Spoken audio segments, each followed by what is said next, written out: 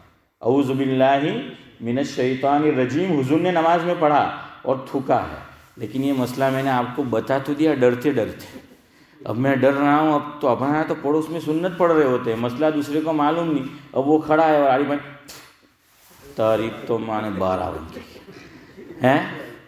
تو આ તો મસલો બતાવ્યો ને ભાઈ મારા ગરદન પર તમે બંને લડે ને તે મારા લીધે પાછા